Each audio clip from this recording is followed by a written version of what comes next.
Hello my dear students, welcome back to my YouTube channel. मेरे YouTube channel पर आप लोग का बहुत बहुत स्वागत है। डियर स्टूडेंट्स, आज हम लोग टीजीटी सोशल साइंस की क्लास में चौथी बार उपस्थित यानी चौथी बार मिल रहे हैं। इसके पहले की जो 3 क्लासेस थी, मैंने उसमें सबसे पहले वाली क्लास में आप लोग को सिलेबस के बारे में बताया था। उसके बाद फिर अर्थशास्त्र के विकास वाले चैप्टर का अध्ययन करना शुरू किया था। यानी आप लोग का जो पहला चैप्टर है अर्थव्यवस्था का जो विकास नाम से है, उसके बारे में हम लोगों ने पढ़ना शुरू किया था। उसके बारे में हम लोगों ने देखा था कि विकास किसे कहते हैं, विकास का मतलब क्या होता है, विकास की अवधारणाएं क्या होती हैं, अलग अलग लोगों के लिए विकास के क्या क्या लक्ष्य होते हैं। इन सारी चीज़ों का अध्ययन हम लोगों ने दूसरी क्लास में किया था।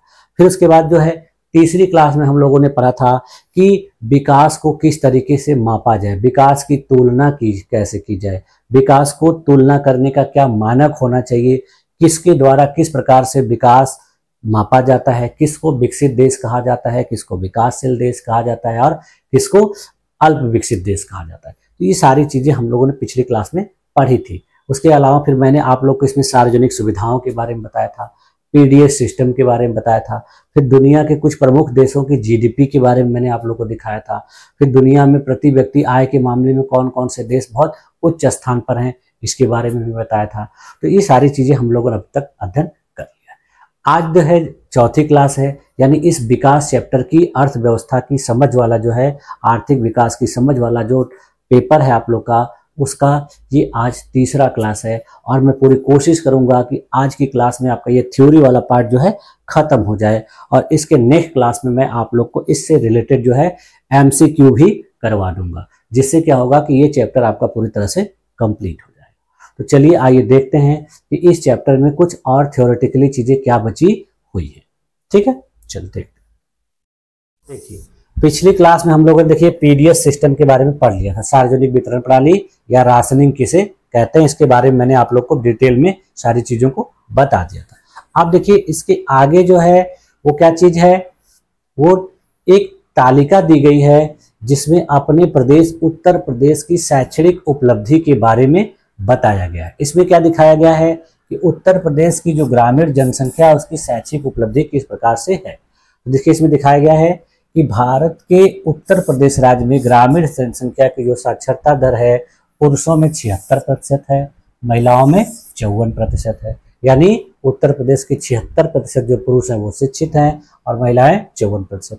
उसी प्रकार से देखिए इसमें दिया है कि 10 से 14 वर्ष के जो ग्रामीण बच्चे हैं उनमें जो साक्षरता दर है पुरुषों में 90% है और महिलाओं में 87% है। उसी प्रकार से देखिए 10 से 14 वर्ष की आयु के स्कूल जाने वाले ग्रामीण बच्चों का प्रतिशत देखिए पुरुषों में 85% है और महिलाओं में 82%। तो इस तालिका में देखने से पता चलता है कि अपने उत्तर प्रदेश राज्य में कितने महिला पुरुष साक्षर हैं और उम्र के हिसाब से, यानी 10 से 14 वर्ष की उम्र के बच्चे कितने प्रतिशत साक्षर हैं और 10 से 14 वर्ष की उम्र के ऊपर के बच्चे किस प्रकार से साक्षर। तो ये देखिए दिखा रहा है कि अपने उत्तर प्रदेश की शैक्षिक स्थिति किस प्रकार से है। ठीक है, अब देखिए इसके आगे की 2 महत्वपूर्ण चीजें हैं। ये क्या है कि एक है बीएमआई। बीएमआई का मतलब हो गया कि शरीर द्रव्यमान सूचकांक। ये क्या बताता है, एक ऐसा सूचकांक है जो बताता है कि लोगों का जो है शरीर की सुपोषण कुपोषण की स्थिति किस प्रकार से, यानी वो पोषक तत्वों का उपयोग करते हैं कि नहीं, उनको पोषक तत्व खाने को मिलते हैं कि नहीं, यदि खाने को मिलते हैं तो उनमें पोषण की स्थिति किस प्रकार से है, यानी उनकी शारीरिक स्थिति कैसी है, स्वस्थ है कि अस्वस्थ है। तो इसको मापा जाता है। इसको मापने का देखिए एक फार्मूला होता है, सूत्र होता है। सूत्र क्या होता है कि किसी भी विद्यार्थी का जो भार है वो किलोग्राम में लेना है और उसके बाद उसकी जो ऊंचाई है वो मीटर में लेनी है। यानी इसका फार्मूला क्या हो जाएगा कि बीएमआई बराबर क्या होगा, बीएमआई बराबर क्या होगा कि कुल भार बटा में ऊंचाई का उसके स्क्वायर, यानी उसकी जो हाइट है उसका स्क्वायर। इस प्रकार से इसको काउंट करेंगे और काउंट करने के बाद जो रिजल्ट आएगा तो उस रिजल्ट को मिलाएंगे। इस किताब के लास्ट में कुछ चार्ट दिया गया है जिसमें उम्र के हिसाब से दिखाया गया है कि किस प्रकार के उम्र के बच्चों की बीएमआई कैसी होती है। ठीक है, तो इसको भी मैं देखिए आप लोग को दिखा दे रहा हूं कि कैसे इसको कैलकुलेट किया जाता है और कैसे पता लगाया जाता है कि कौन सा बच्चा कुपोषित है, कौन सा बच्चा सुपोषित है और कौन सा बच्चा सामान्य है। उसके बाद फिर देखिए इसी के जस्ट बगल में एक और टर्म दिया गया है मानव विकास रिपोर्ट, यानी यह रिपोर्ट जो है यूएनडीपी नामक एक अंतर्राष्ट्रीय संस्थान के द्वारा जारी की जाती है और यूएनडीपी जो है संयुक्त राष्ट्र संघ का एक पार्ट है। तो उसके द्वारा ये रिपोर्ट जारी की जाती है। ये दुनिया के देशों में पता लगाती है कि कौन कौन से देश मानव विकास के आधार पर बहुत आगे हैं, कौन से देश पीछे हैं और मानव विकास के क्या क्या मापक होते हैं, किन आधारों पर मानव विकास को मापा जाता है। ये देखिए मानव विकास रिपोर्ट जो है यूएनडीपी के द्वारा 1990 ईस्वी से जारी करना शुरू हुई थी। और जैसा कि देखिए मैंने आप लोगों को बताया है कि यूएनडीपी की स्थापना जो है 1965 ईस्वी में हुई है और इसका जो मुख्यालय है वो कहाँ पर है, न्यूयॉर्क में है। तो ये एक अंतर्राष्ट्रीय संस्थान है और जो दुनिया में जो गरीब देश हैं उनको गरीबी से निकालने के लिए उपाय बताता है, उनको भूखमरी से दूर करता है, समावेशिता लाने के लिए बेहतर काम करता है, महिला सशक्तिकरण के लिए काम करता है। तो इन सारी चीज़ों के लिए काम ये पूरे विश्व में करता है। तो इसी के द्वारा ये देखिए रिपोर्ट जारी की जाती है और इस रिपोर्ट में कुछ सूचक होते हैं, कुछ सूचकांक होते हैं जिसके आधार पर रिपोर्ट जारी की जाती है।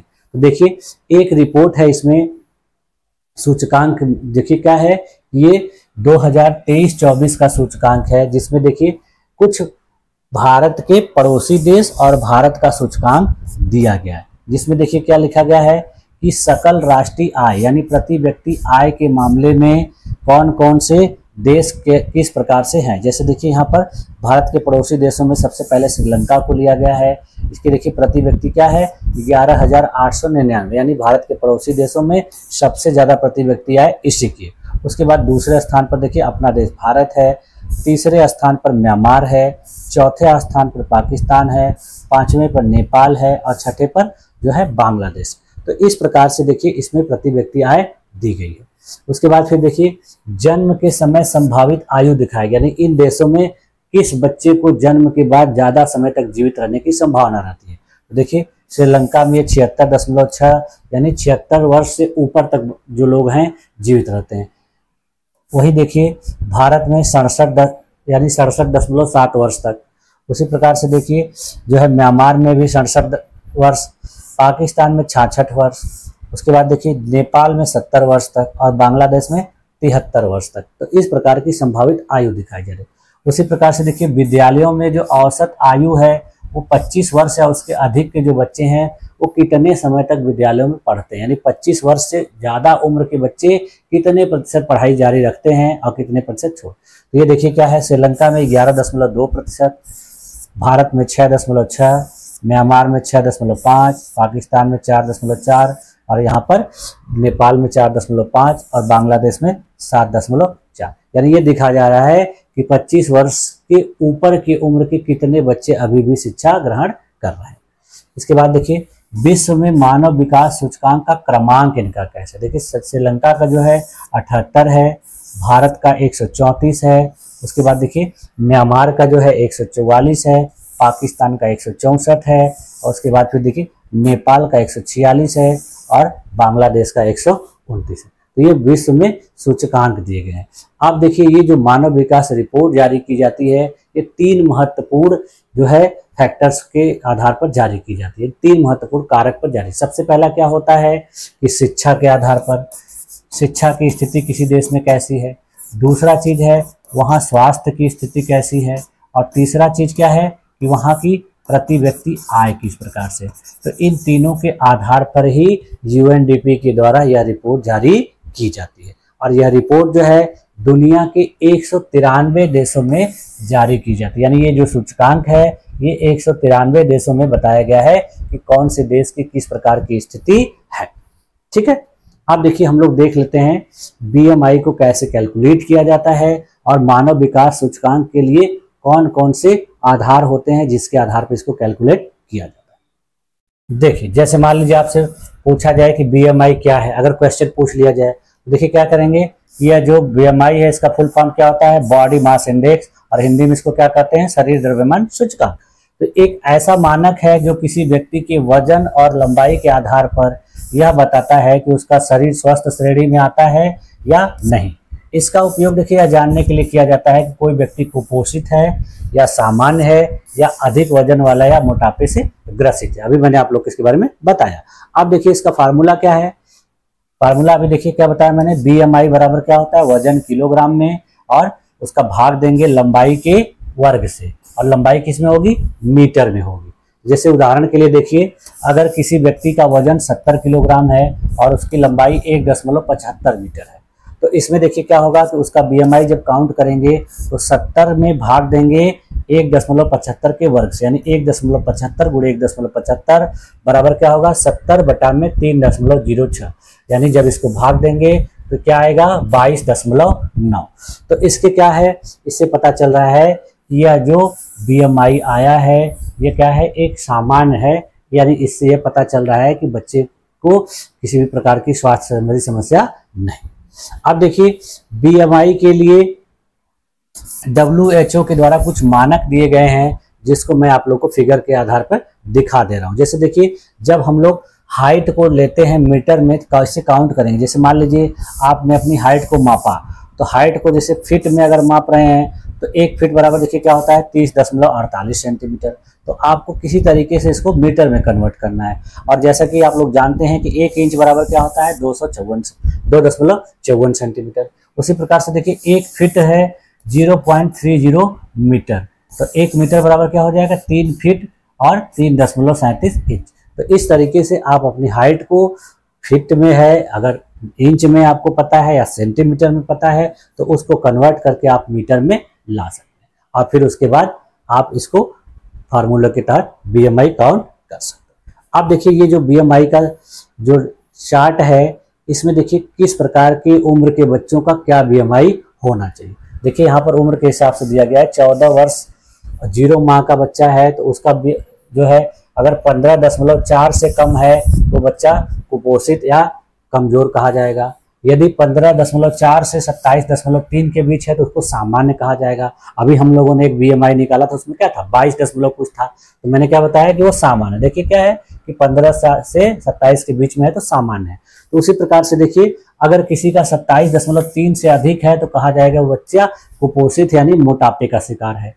तो इसी तरीके से देखिए विभिन्न प्रकार की उम्र का उनके उम्र और महीने के हिसाब से BMI दिया गया। जैसे देखिए आप लोगों की उम्र 16 साल है, तो 16 साल के बच्चे का अगर BMI 16.2 से कम है तो कहा जाएगा बच्चा कुपोषित है, स्वस्थ नहीं है। अगर 16.2 से 28.9 के बीच में, यानी 16 से लेकर और आपकी देखिए कितना दिया है लगभग 29 साढ़े 29 के बीच आ रही है BMI, इसका मतलब क्या है आप सामान्य हैं, आपको किसी भी प्रकार की समस्या नहीं। लेकिन यदि आपकी 29 से अधिक BMI आ रही है तो इसका मतलब क्या है आप मोटापे के शिकार हैं। तो इस प्रकार से आप लोग इसको कैलकुलेट कर लेंगे तो आपको क्लियर पता चल जाएगा। ठीक है, अब उसके बाद फिर देखिए मानव विकास सूचकांक के बारे में भी देख लेते हैं, क्योंकि वहां पर देखिए किताब में जो है बहुत स्पष्ट रूप से नहीं दिया गया।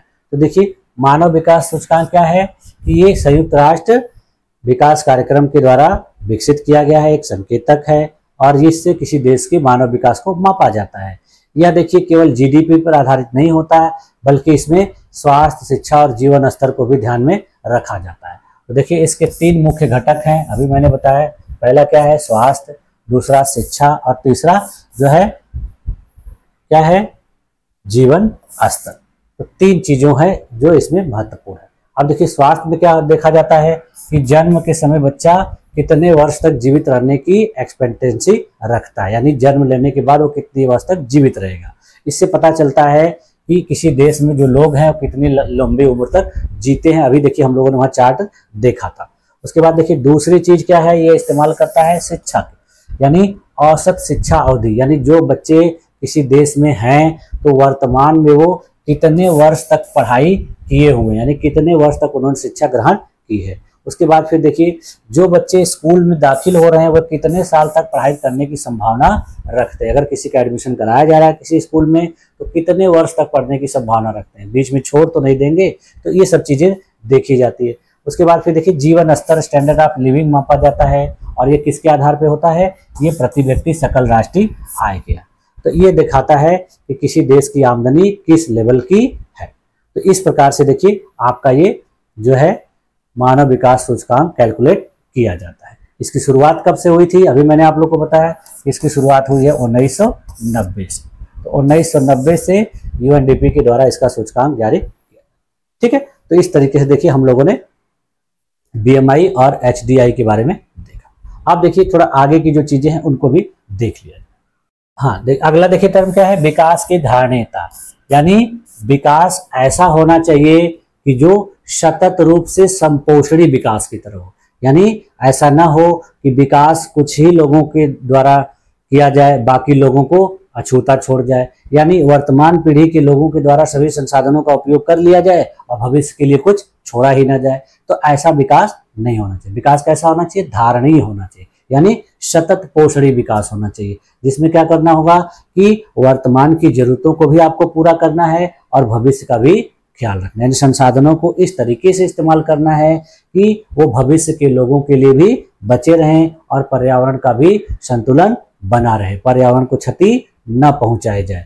देखिए इसीलिए देखिए इसमें एक कोड दिया गया है कि हमने विश्व को अपने पूर्वजों से उत्तराधिकार में प्राप्त नहीं किया है, बल्कि हमने इसे अपने बच्चों से उधार लिया। यानी आप अपने पूर्वजों से नहीं प्राप्त किए हो, बल्कि अपने बच्चों से उधार लिए हो। यानी अगर आप खर्च कर दोगे तो आपके बच्चों के लिए कुछ नहीं बचेगा, यानी उनका आने वाला जो भविष्य है वो संकट में हो सकता है अगर आप अंधाधुंध संसाधनों का उपयोग करेंगे। देखिए इसमें यही बताया गया है कि संसाधनों का उपयोग इस तरीके से किया जाना चाहिए जिससे क्या हो कि ये भविष्य के लिए भी बचा रहे। अब देखिए इसमें यहाँ पर भारत में भूमिगत जल यानी ग्राउंड वाटर का कंडीशन दिखाया गया है कि भारत के 300 जिलों में डाटा एकत्रित किया गया है और इससे पता चल रहा है कि यहाँ पर 20 सालों में पानी के स्तर में 4 मीटर से अधिक की गिरावट आई। यानी 20 वर्षों में पानी का जो लेवल है वो 4 मीटर से नीचे चला गया है।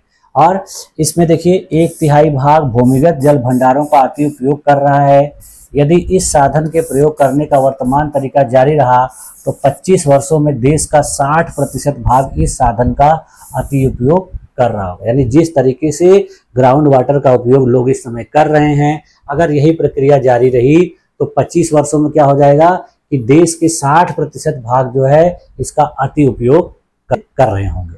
ठीक है, तो भूमिगत जल का जो अति उपयोग है विशेष रूप से देखिए कहाँ पर किया जाता है, पंजाब और पश्चिमी उत्तर प्रदेश और हरियाणा में।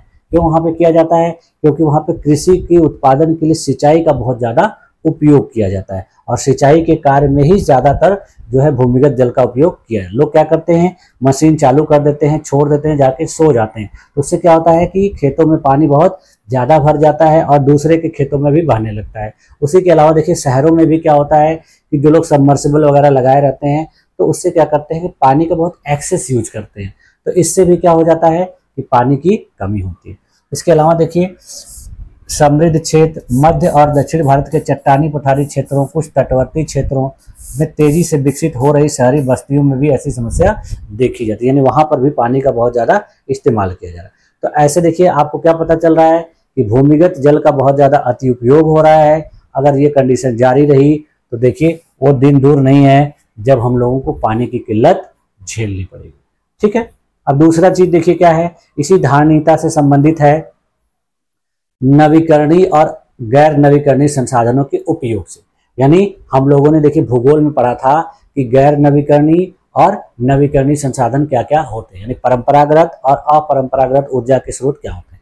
तो ज्यादातर देखिए हम लोग किस प्रकार के ऊर्जा स्रोत का उपयोग करते हैं, परंपरागत में जैसे कोयला, पेट्रोलियम, इन सब का उपयोग करते हैं। लेकिन गैर परंपरागत में जैसे देखिए सूर्य का प्रकाश, सूर्य से बिजली, पानी से बिजली, पवन से बिजली, इन सब चीज़ों का उपयोग बहुत कम करते हैं। कम क्यों करते हैं, क्योंकि इनको बनाने के लिए अभी उतनी अच्छी टेक्नोलॉजी उपलब्ध नहीं है। लेकिन फिर भी क्या किया जाना चाहिए कि इनके उपयोग को बढ़ावा देना चाहिए। और देखिए दुनिया के हर देशों में आप देख रहे हैं कि सोलर एनर्जी का उपयोग करने के लिए सरकारें बहुत ज़्यादा लोगों को जागरूक कर रही हैं, उनको प्रमोट कर रही हैं। ऐसा करने के कारण क्या है कि ये परंपरागत ऊर्जा स्रोतों से उनकी निर्भरता को कम करना है। तो यहाँ पर देखिए कहा जा रहा है कि जो गैर नवीकरणीय संसाधन है, परंपरागत ऊर्जा स्रोत हैं, इनकी संख्या जो है, इनकी जो मात्रा है वो सीमित है। अगर इसी तरीके से उपयोग किया जाता रहा, अंधाधुंध तरीके से उपयोग होगा, तो कुछ समय के बाद ये क्या हो जाएंगे, खत्म हो जाएंगे। और फिर इनको निर्मित होने में बहुत लंबा समय लगता है, लाखों करोड़ों वर्ष लगते हैं, जिससे क्या हो जाएगा, बहुत बड़ी समस्या हो जाएगी पूरे दुनिया के सामने में। तो इसलिए देखिए यहाँ पर बताया गया है कि दुनिया के जो महत्वपूर्ण देशों में पेट्रोलियम का जो भंडार है, कच्चे तेल का भंडार है, वो देखिए किस प्रकार से है। मध्य पूर्व में देखिए, मध्य एशिया में जो है 2020 में इसका काउंट किया गया था, 836 मिलियन बैटल जो है पेट्रोलियम का भंडार है। और यह भंडार जो है देखिए 70 वर्षों तक चलेगा, यानी 70 वर्षों के बाद यह है क्या हो जाएगा, खत्म हो जाएगा। इसके बाद फिर देखिए संयुक्त राज्य अमेरिका में कहा जा रहा है कि जो है 69,000 मिलियन बैटल कच्चा तेल उपलब्ध है। और इसके देखिए चलने की जो अवधि है वो 10.5 साल तक, अगर इसी तरीके से यूज होगा तो 10.5 साल में खत्म हो। और पूरे विश्व का जो पेट्रोलियम है देखिए वो 1732 बैटल है, और इसको 47 साल में अगर लोग इसी तरीके से यूज किए रहेंगे तो खत्म कर देंगे। ये जो डाटा है ये देखिए energy institute statistical review of world energy June 2024 के डाटा से लिया गया है। यहाँ पर यही दिखाया जा रहा है कि जो पेट्रोलियम के भंडार हैं वो देखिए क्या है, सीमित हैं। अगर इस तरीके से उपयोग किया जाता रहा, अंधाधुंध उपयोग किया जाता रहा, तो 47 वर्ष में देखिए ये भंडार समाप्त हो जाएंगे। और भारत जैसे देश जो पूरी तरह से आयात पर निर्भर हैं, इनके लिए बहुत ज़्यादा मुसीबत हो जाएगी। क्यों मुसीबत हो जाएगी कि इससे क्या होगा कि तेल की कीमतें बहुत ज़्यादा बढ़ेंगी, और जो देश अभी तक विकसित नहीं है वो विकास की प्रक्रिया में हैं, तो उनका विकास जो है बाधित होगा। अब देखिए कुछ ऐसे भी देश हैं, जैसे देखिए संयुक्त राज्य अमेरिका के बारे में बताया गया है कि इनके पास भंडार तो बहुत कम है। देखिए इनका भंडार केवल 10.5 साल चलेगा, लेकिन ये लोग क्या करते हैं कि सैन्य ताकत के दम पर, आर्थिक ताकत के दम पर दूसरे लोगों का जो है पेट्रोलियम वगैरह अपने कब्जे में कर लेते हैं, उनको अधिकार में ले लेते हैं और उसका इस्तेमाल करते हैं, जिससे इनके ऊपर क्या होता है, उतना ज़्यादा प्रभाव नहीं पड़ता। यानी ये अपना भंडार बचा के रखते हैं और दूसरे लोगों का इस्तेमाल करते हैं। तो इसमें देखिए आगे ही 2 चीज़ें दिखाई गई हैं कि इन सारी चीज़ों का हम लोग को बेहतर तरीके से तालमेल बनाकर इस तरीके से उपयोग करना है कि जिससे इनकी भविष्य में कमी न हो, भविष्य के लोगों को भी इसकी उपलब्धता सुनिश्चित हो सके। ठीक है, तो यही आपका ये जो चैप्टर है अब खत्म हो जाता है। इसके बाद फिर देखिए हम लोग आपका जो है MCQ इससे रिलेटेड है उसको करेंगे, और उसको करने के बाद फिर मैं आप लोगों को अगला जो चैप्टर है उसका अध्ययन कराऊंगा। इसमें देखिए क्या किया गया है, देखिए कहा गया है कि उदाहरण के लिए हम जो जमीन से कच्चा तेल निकालते हैं वह एक गैर नवीकरणीय संसाधन है, लेकिन हमें तेल का ऐसा स्रोत मिल सकता है जिसके बारे में हमें पहले जानकारी न हो। इसके लिए हर समय खोज चलती रहती है, नीचे दी गई तर्क। अब देखिए क्या कहा जा रहा है कि ये गैर नवीकरणीय संसाधन है, इसका इस तरीके से इस्तेमाल करेंगे तो जो खोजा गया स्रोत है, यानी अभी तक जितने पेट्रोलियम के बारे में पता लगाया गया है वो क्या है कि खत्म हो जाएगा। लेकिन भविष्य में हो सकता है कुछ नए जगहों पर भी इसका पता लग जाए कि और भंडार के बारे में जानकारी हो जाए, लेकिन अभी तक जब तक जानकारी नहीं है तब तक तो हमको इसका संतुलित उपयोग करना पड़ेगा। अब भविष्य में अगर भंडार की पता चल जाता है तो और समय तक चलेगा। तो यही चीज इसमें बता रहा है। ठीक है, तो मुझे उम्मीद है कि आप लोग की सारी चीजें समझ में आई होंगी, और मैंने अपने तरीके से 3 क्लासेस में आप लोगों को इन सब चीज़ों को समझाने का बहुत प्रयास किया है। और हो सकता है थोड़ी बहुत अगर कहीं त्रुटियां हो, कहीं कुछ ऐसा हो तो आप लोग कमेंट में बता देंगे, तो इससे क्या करूंगा कि मैं नेक्स्ट क्लासेस में इसमें सुधार करने का भी प्रयास करूंगा। क्योंकि अभी देखिए NCERT की इस तरीके से TGT रिलेटेड जो है क्लासेस बहुत कम लोग फ्री में आप लोग को चलाते हैं। तो मैंने एक प्रयास किया है, शुरुआत किया है, और अगर आप लोग सपोर्ट करेंगे तो मैं इसमें और बेहतर कंटेंट देने का प्रयास करूंगा। और अपने लेवल से मैं पूरा कोशिश करता हूं कि आप लोगों का कुछ भी अधूरा ना रहे।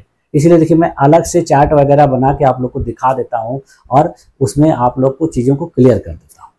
ठीक है, आप लोगों ने मेरी इस क्लास में अपने आप को इतनी देर तक बनाए रखा, इसके लिए भी आप लोग का बहुत बहुत धन्यवाद। मिलते हैं नेक्स्ट क्लास में, तब तक के लिए थैंक यू।